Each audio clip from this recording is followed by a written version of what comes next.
Good morning mga paps.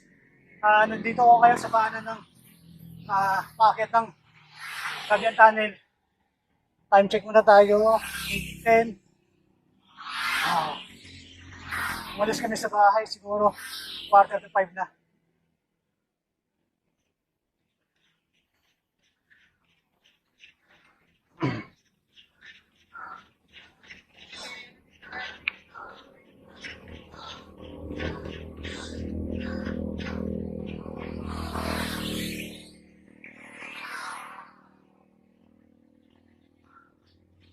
Masarap, no?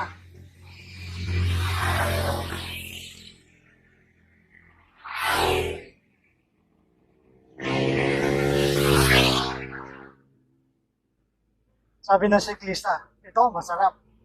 Nagbabahinga doon. Mukhang veterano na. Isa ng legend. Hindi naman tayo nagmamadali. Nandyan lang naman yan.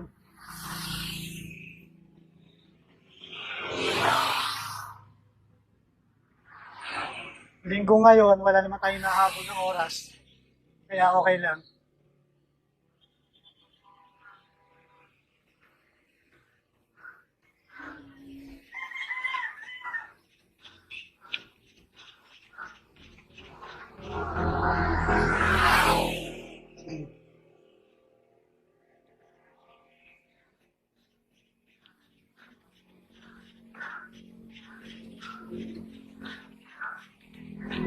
Ano, tara. Papahinga muna.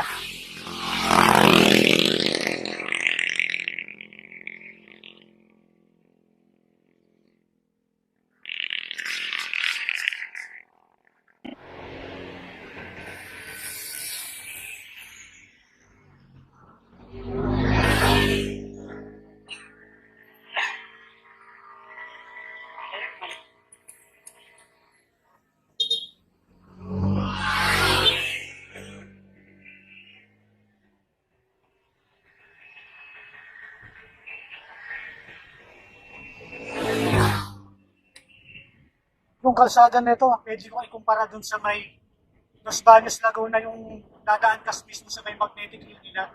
Parang ganun. Sabi ng kasama ko, ang nasusukat pala niya doon sa Garmin niya, parang 5% gradient eh.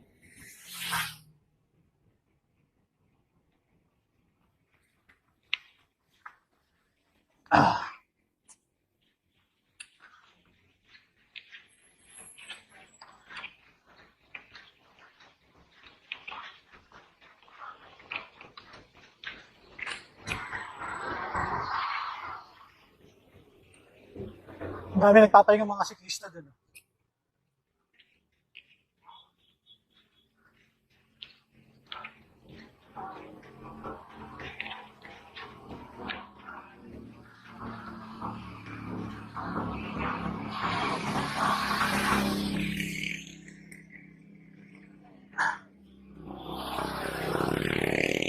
Oh, picture na. Dali mo na yung bike mo doon, picture kami ka. Dali. Dali ka na. Ha? Picture mo ako. Nice buko. Nandun pa.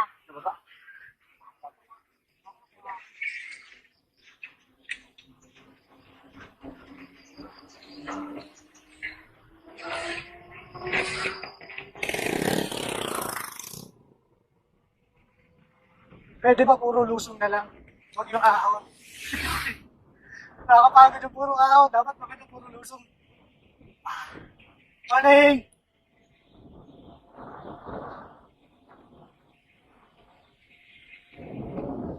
Ops.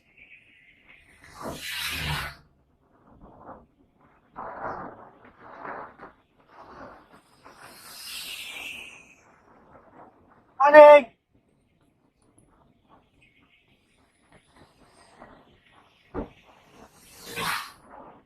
Dami mga yan, ganda sa right side ko. Yung mga bundok, overlooking view. Parang ano rin pala ito, para ding bitukang manok, both side, mapuno. Pero maganda rin yung sa Los Baños, Laguna. May part doon na minsan yung kalsada natatakpan ng mga puno. Yung sinag ng araw natatakpan. Dahil sa kapal ng mga puno. May baka sa left side yung kinain. Morning!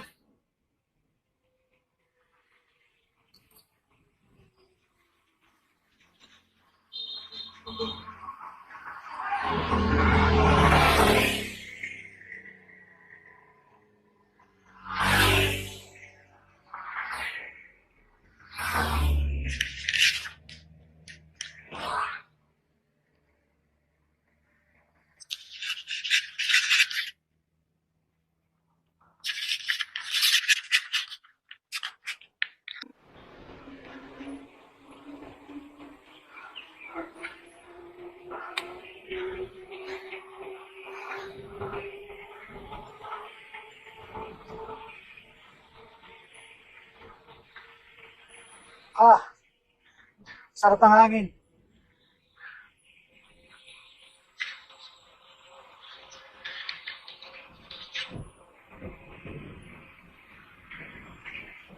Ahon na naman. Pero banayad lang.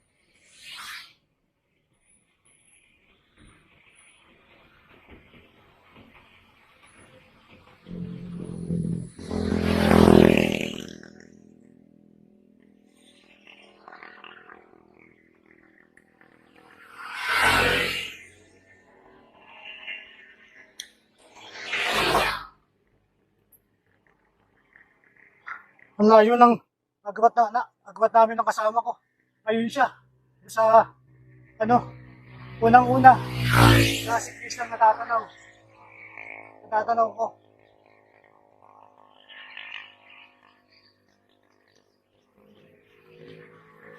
Chill lang, chill. Makakarating din tayo doon. Hindi naman tayo nagmamadali.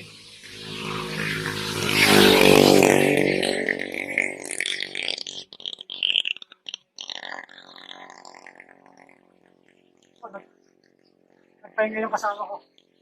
Tumigil.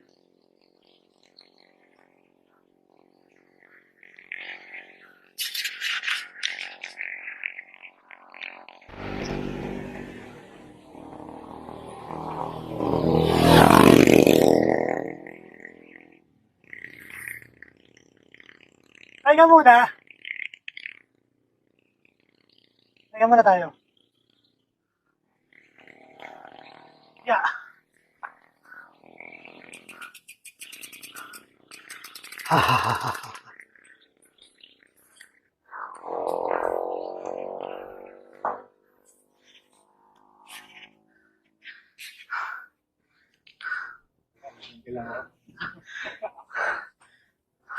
Ako kanina pa ako hindi nag-jingle eh. Marami na ako nainom na tubig.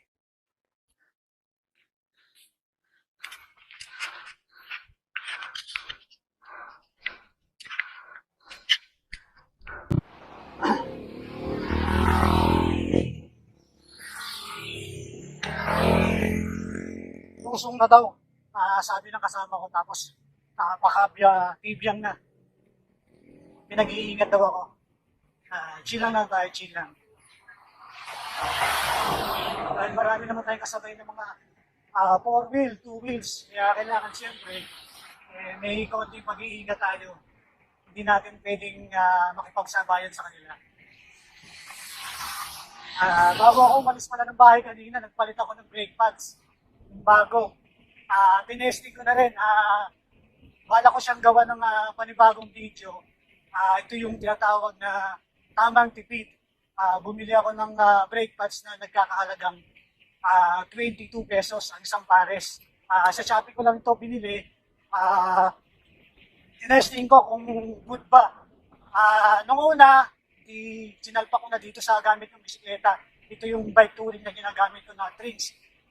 Nung una, madulas. Tumulusot-lusot pa yung preno. Pero nung natagalan, ginamit ko ng ginamit. Ayun.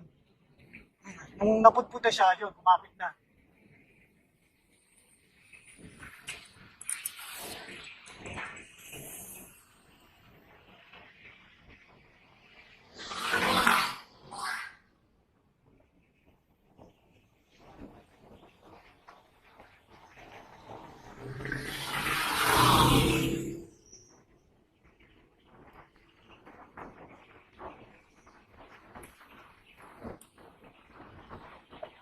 tayo sa babae sa pista na nasa unahan natin. Nakasabay ko ito kanina ng maaawag. Pero sila yung nauna. Mayroong big seater. Parang nasa Marilaki Highway tayo.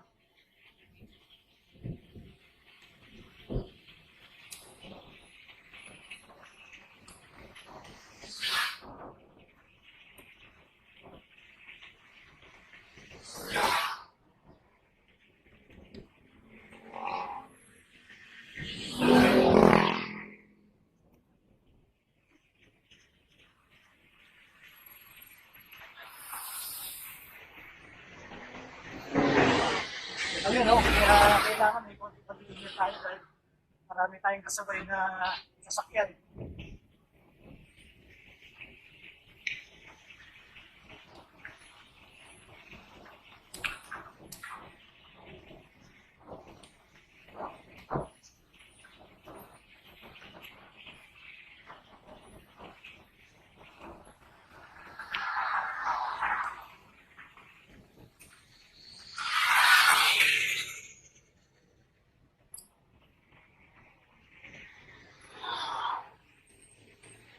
Uy, ang ganda na ito. Lalaki ng puno. Takas. Lobster for sale.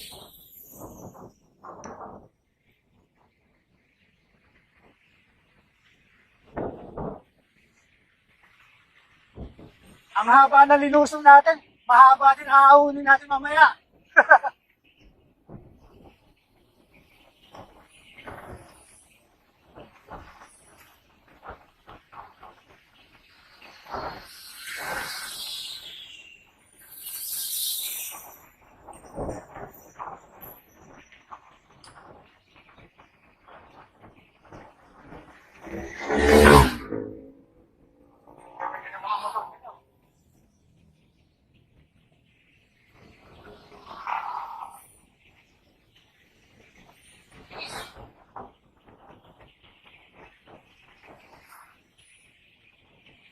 Munti ka na tayo doon. Malalaglag sana tayo sa bangketa.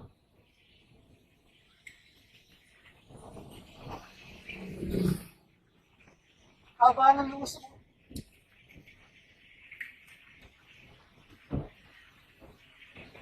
Ito na yun. Ito na yung famous Opiang Tunnel. Parang SM Mega Mall, ang daming tao.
Parang SM Mega Mall, daming tao. Parang SM Mega Mall.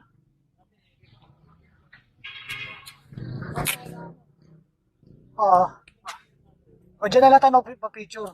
At least kakunti tao.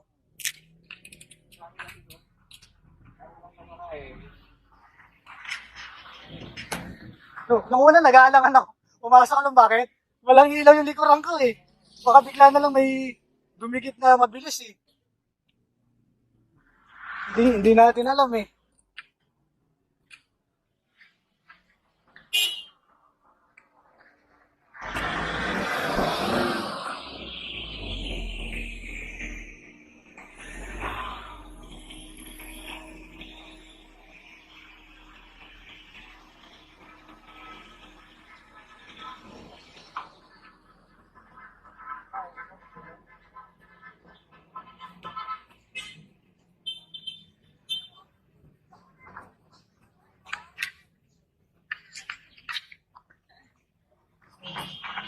Tara, doon tayo.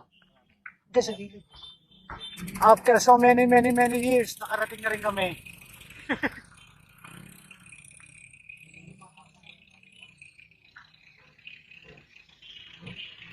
Kabyang Tunnel. Meron dito sa Binangonan. Napunta mo na ba yun?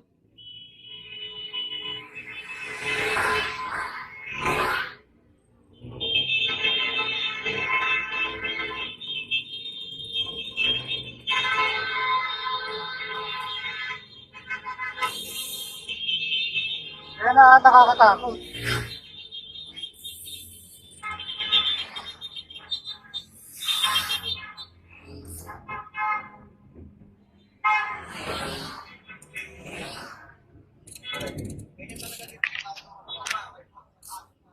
Oo.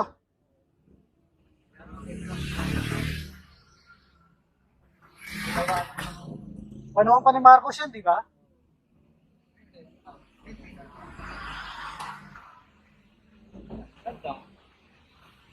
Ako muna, picturean ko lang. Tapos, ikaw na.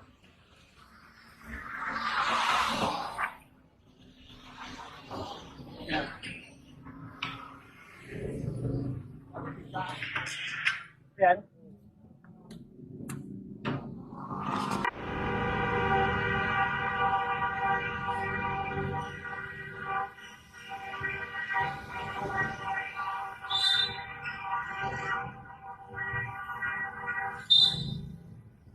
The famous Kabyang Tunnel. Ayun, narating na namin dito. Trip-trip lang.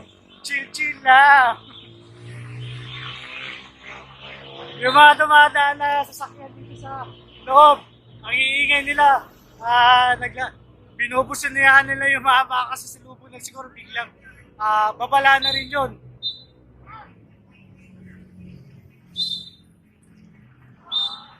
Doon sa kabilang side, doon sa pinakabukana, daming tao. Kaya nandito kami sa bandang likuran ng kabilang dulo ng tunnel.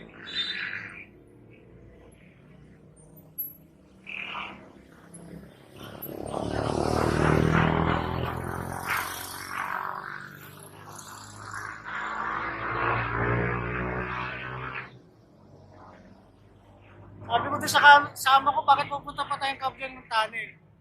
Meron naman sa Binangonan nito eh.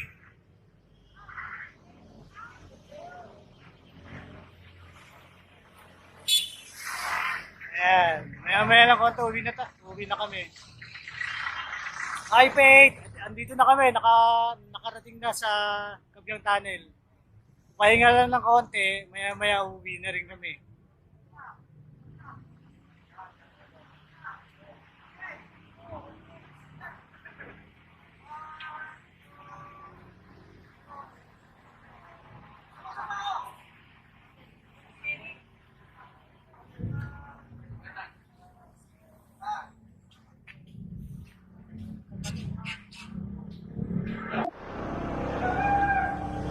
Break time. Pahinga muna. Yan ang kasama ko.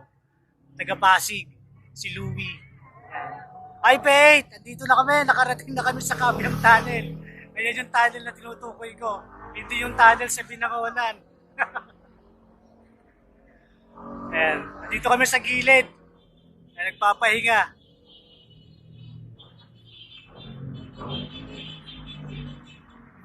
May mga siklistang bagong dating. Oh. Doon sa kabilang dulo, ang daming tao. Dito sa kabilang dulo din, wala, kakaunti.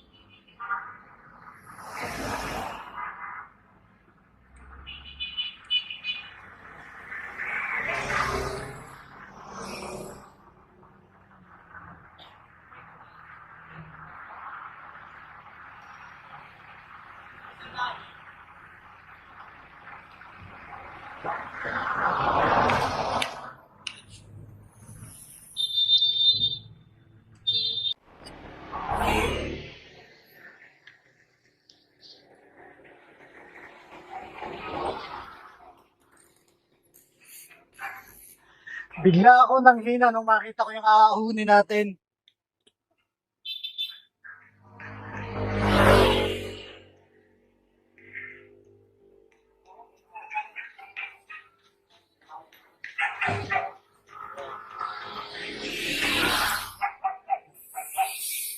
Naalala ko yung kasama ko. Hindi pa kami nakakaya. Doon na lang sa yung Dibote. Hindi pa kami nakakaakyat ng Red Pal. Bumili na kaagad ng 5 kilong ube. Oo. Eh buti may rack siya. Puta. Puta. Halos mapatid daw yung dila niya nung umaahon sa Red Pal eh. Oo. Sabi ko bakit bumili ka kaagad ng ube? Puta, aahon pa tayo ng Red Pal.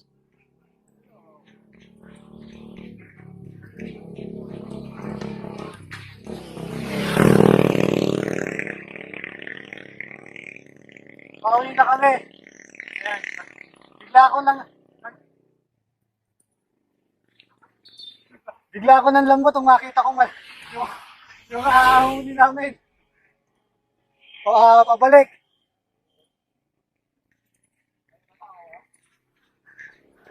Oo, oo.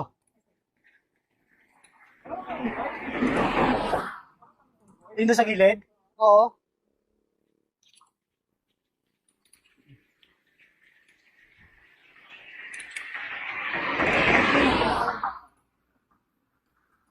Kanina na nagpapahinga tayo dun sa may unggoy na tumawid din eh.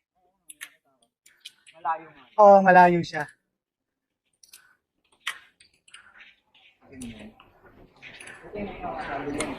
Oo nga eh.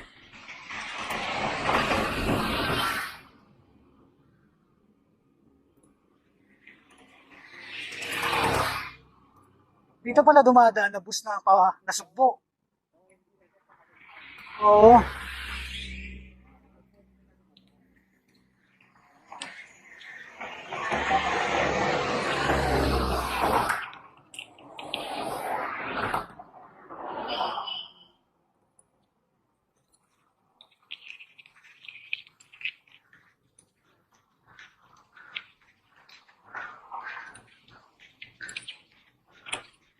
Ha ha ha.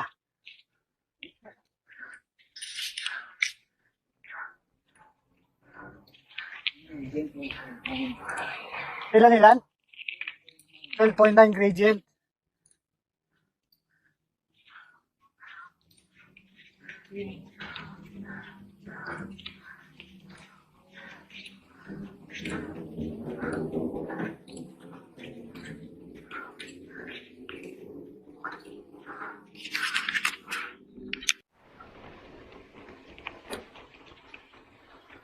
Pabalik na kami. Parang mas mahirap yung pabalik kaysa yung papunta pala ng Kabyangtanan. Ay, nako. Pero buti na lang may lusong. At least kahit pa paano naging iba na guminhawa yung pakiramdam.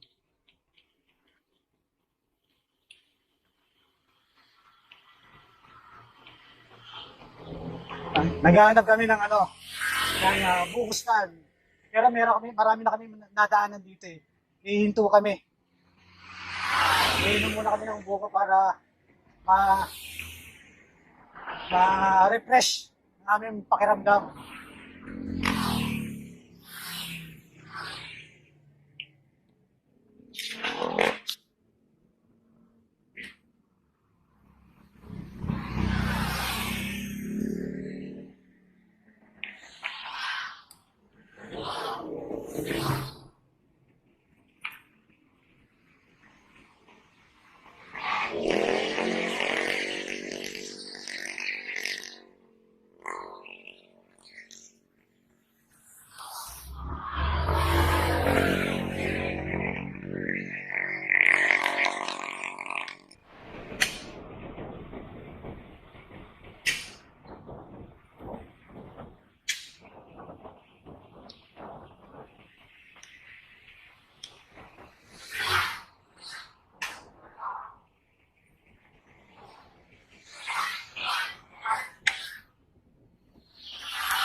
Ito yung gusto ko. Puro lusong. Ay, salamat. Napresyohan kami. Salamat din na walang aberya nangyari. Nung papunta kami dito, walang naplatan. Sana ganun din sa pag-uwi namin sa Rizal. Yung kasama ko, taga-Pasig ito eh. Matagal ko na siyang nakilala.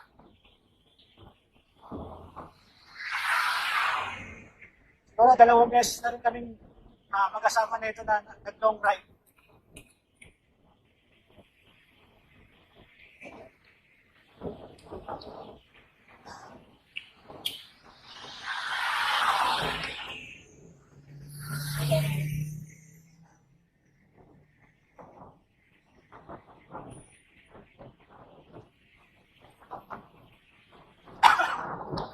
Kailangan alalay ka din sa pleno dahil mabilis na. Lusong. May mga kasabay ka na rin mga sasakyan na paalis, pababa ng Kabiyan Tunnel.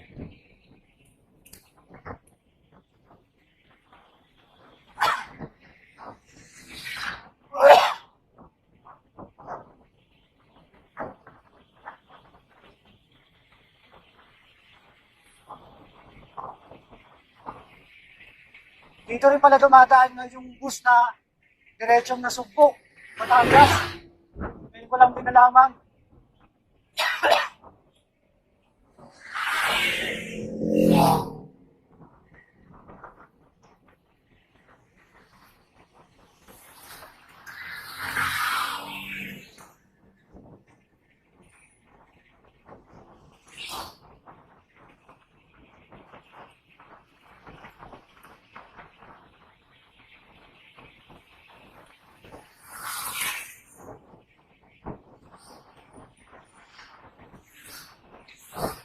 Makakapit din pala yung bili kong breakfast sa Shopee. Nagkakahalaga ng 22 pesos lang. Sa umpisa, yung unang salpak ko, mahina.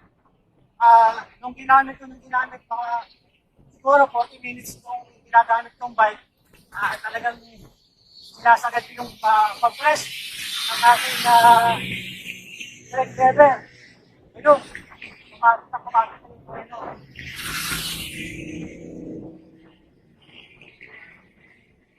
Kung mag-city tour lang, ang gamit mo, okay na to.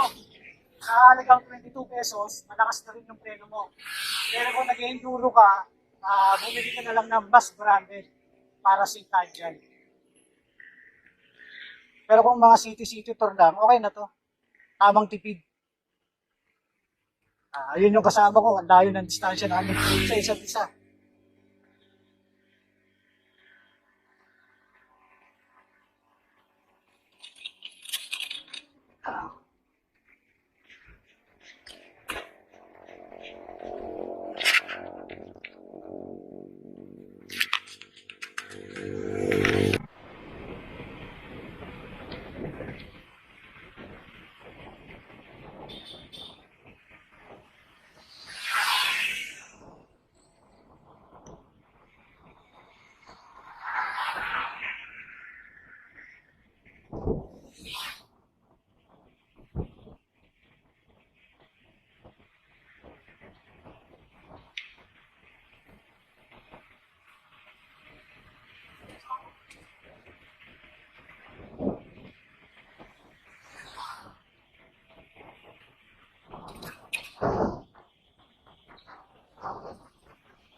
May nakikita akong dagat dito sa left side ko.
Okay.